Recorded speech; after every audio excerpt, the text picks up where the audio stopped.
Now we have a sample problem. An ideal gas refrigeration cycle using an air as the working medium is to maintain a refrigerated space at negative 17.77 degrees Celsius. Now, the pressure ratio of the compressor is 4. Now, determine the maximum and minimum temperature in the cycle, the coefficient performance, and the rate of refrigerant for a mass flow rate of 0.045 kilogram per second. So, let's see yung mga given sa problem. So, let's identify.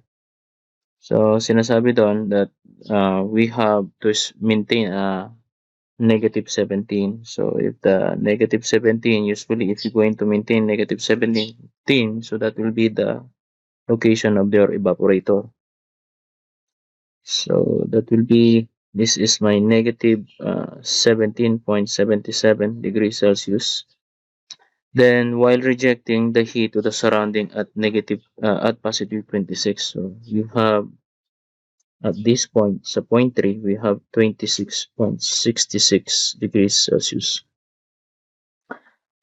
No? So, for the given, we have now T sub 1 that is negative 17.77 degrees Celsius. To make it absolute, we plus 273. So, that is equal to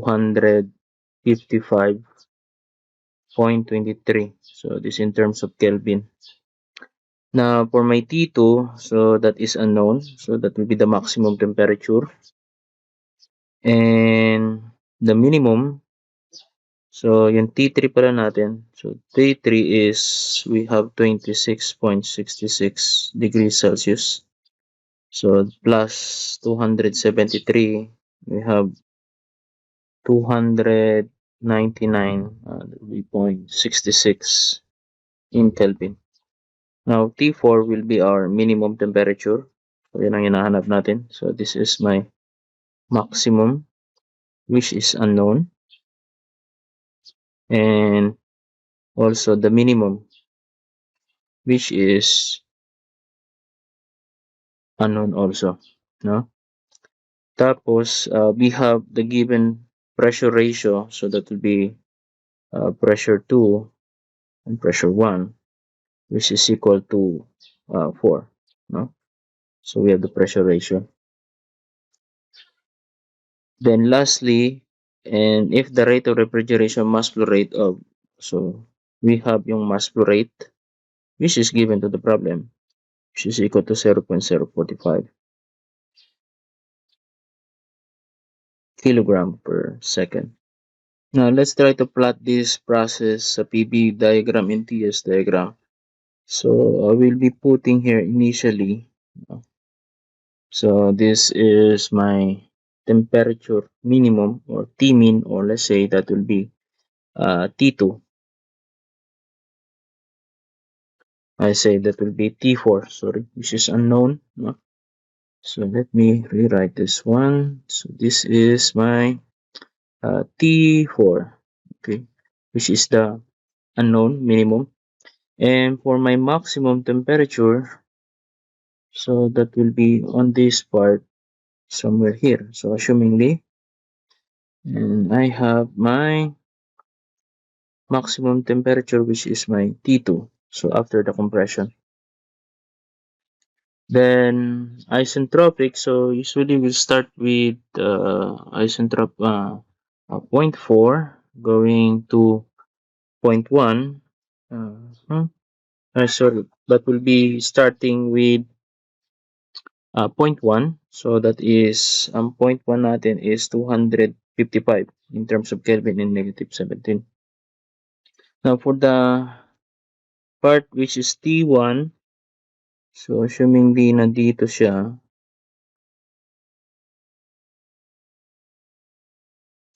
so this will be my T1.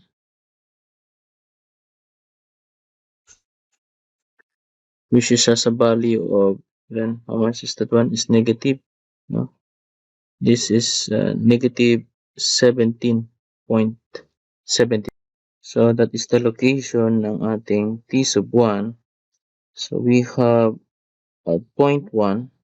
So yan. No? Then we have an isentropic compression from 1 to 2. So that will be a straight line since it is an isentropic compression. Starting from here, going punta dito sa taas. So that is an isentropic compression. Okay. So this is my point 2, which is yung T2 is still unknown, which serve as the maximum temperature. Then from 2 to 3, so that will be a constant pressure, no? Constant pressure expansion from 2 to 3. Okay. So I'll be putting it here at point 3. So that is 26. So if this is 26, now if we'll try to draw that one, 26 degrees Celsius, so we can assume somewhere here. No?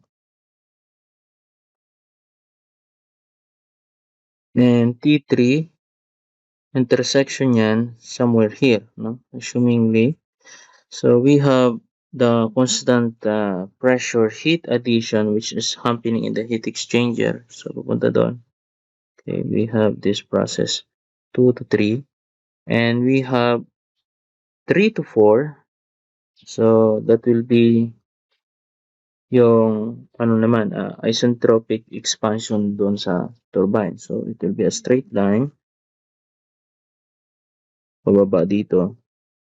Then we have this point, yung point 4. Then pabalik. So punta to yung process, then pabalik na siya doon to complete the cycle. So that is 1, 2, 3, and 4. Now to get the value ng T2, so we have the relationship from ideal gas processes during an isentropic expansion or compression. So we have the relationship which is your T2 over your T1. That will be T2 over my T sub 1 is equal to the ratio of my pressure 2 and my pressure 1. And we have the exponent nito which is your K sub 1 minus 1 over my K. Yeah? Then, in order para mag-get yung T2, so we have your T2 which is equal to T sub 1, then multiply with the pressure ratio, we have P sub 2 and P sub 1, and this is raised to K minus 1 over my K. Since yung T sub 1 is already given to the problem, which is 255.23, no? So, we can solve the value of T2. So, this is 255.23. So, this is in Kelvin. And we have the pressure ratio, which is also given, that is equal to 4. And this is raised to 1.4 for my air minus 1 over my 1.4. Ang value ng T2 natin, this is equal to 379, that is 0.27. So in terms of Kelvin. Now, to make it in terms of Celsius, so we just only minus 273 dito. Then my T2 is equal to, this is 106.27. So this is already degrees Celsius. So this is na my maximum temperature. So ito yung maximum natin. So already nasolve na yung one question is there. Then we're looking now, next we're looking for the minimum temperature. Now to get yung ano naman, yung temperature 4, no? So we have again, so the process 3 and 4 is an isentropic compression. Now we have yung arrangement dito which is yung P3 is equal to my P sub 2 at saka yung P4 ko is equal to P sub 1. Kasi the process 4 to 1 is constant pressure, or let's say that will be the isobaric, that is constant pressure heat addition. And also a constant pressure din dito, heat rejection naman sa taas, no? So yung P3 tsaka P2 are equal, P4 and P1s are equal, no? Now, to get yung temperature, so that is isentropic, so we have T sub 4 over my T sub 3. So this is equal to the ratio of my P sub 4 over my P sub 3.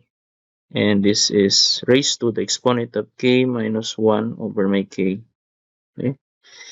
Then, para makuha yung temperature for yung T3 which is already given, which is 299.66. No? So, T3, P4 over my P3.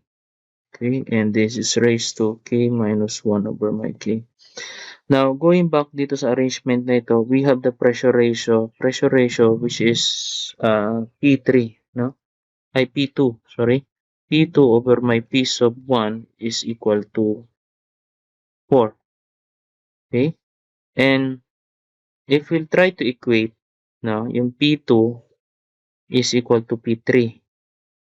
And yung P sub 1 is equal to P sub 4. So, it means that yung P3 and P4 ratio ng pressure 3 at ang pressure 4 is equal to 4.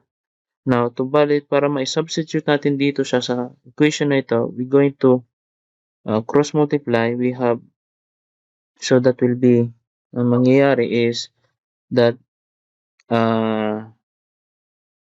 P4, lipat natin dito, that will be P4 over my P3 now will equal to 1 over 4.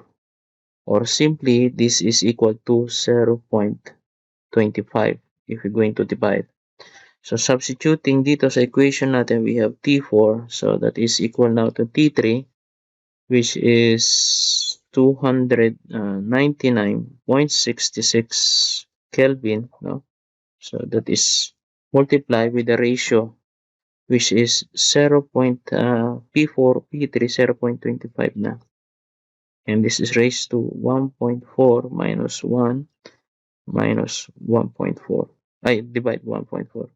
Okay. So finally, the value of my T4 is 201, huh? 0.66. So this is in Kelvin. So minus 273, we have the value of your T4 is equal to, this is equal to negative 71.34. So this is in degrees Celsius. So sobrang baba, di ba? Then observe ka ng negative 17.77. Okay? Now this answers the questions yung minimum temperature natin, which is negative 71.34. So next question, we'll be looking for the COP. Now the COP, so that will be yung load ng evaporator natin, Q ng evaporator and divided by the work net. Or it is expressed as yung ref effect divided by the work net, no? So that will be Q, or let's say this is the ref effect. Ref effect. Okay. Then divided by my work net. Or this can be expressed yung COP. So that will be the change in enthalpy from 0.1 to from 0.4 to 0.1. And then this is all over divided by yung work net. So that will be the work ng, or enthalpy pala. So that will be the enthalpy ng compressor. So that will be enthalpy 2 minus my enthalpy 1. And this is minus enthalpy ng compressor natin ng expand ng turbine. So that will be enthalpy 3 minus my enthalpy 4. Okay, so the change in enthalpy. Now, bringing down yung table natin from properties ng air, ng dry air. So, you will notice here again, we don't have the value of 17.66, so we have to interpolate in between now. So, by using your arrow technique to get the enthalpy, para makuha natin yung enthalpy at the 17. No? So, we have your enthalpy 1 dito. Again, arrow technique to get the values of that one. No? So, we have that will be 17, negative 17.66, so minus that will be negative 10, and this is all over negative 17 minus 66. Let me adjust this one, sorry. So this is supposed to be muna yung that will be negative 20, so minus negative 17.66. Okay, and then negative 20, so you have this one, so let me correct this one. So this is negative 20 minus negative 10. Okay, and this is equal to 253.17 minus my enthalpy 1, and this is minus all over, that will be 253.17 minus 263.23. Okay, so finally my enthalpy 1 is equal to, so this is equal to 255.52 for my enthalpy 1. Next, we need to find yung enthalpy at negative 71.34 for the temperature T4 for the process point at point 4. Now, using arrow technique, so we have your enthalpy at point 4 dito. Okay, so yan. So let's try to solve this one. So that will be my enthalpy, so that will be negative, so this is negative 80,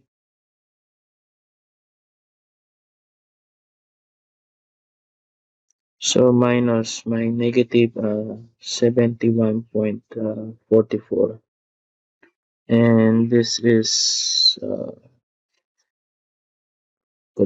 all over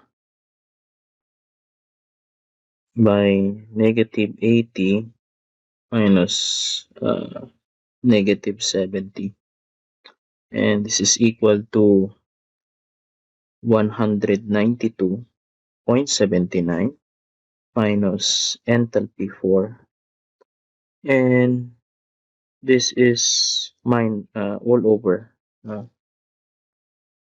divided by 192.79, so minus my 202, that will be 0.86.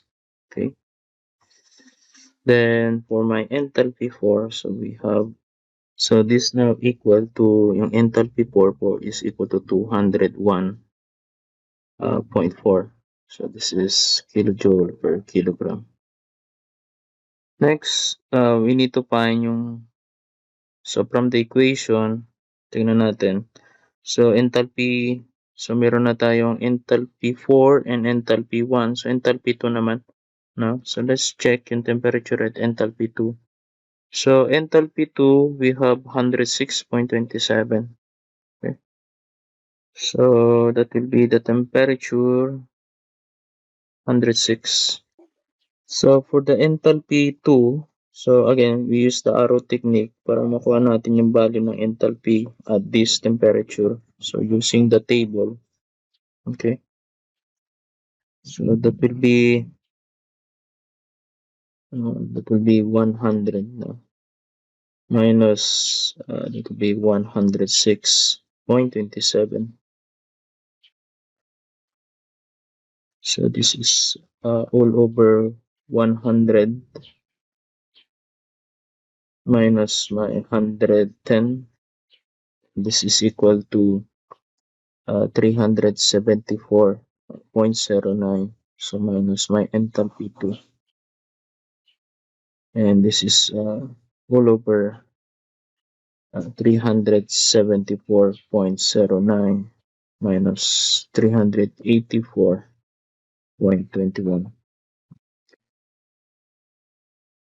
So we have the value of this one, which is 0.627 multiplied by 374.09 minus 384.21. Okay, then this is 374.09, and we have your enthalpy 2. So for my enthalpy 2, so that is 374.09. So that would be minus 0.627, then 374.09 minus 384.21. So finally, value of enthalpy 2, we have 380.44. So this is kilojoule per kilogram.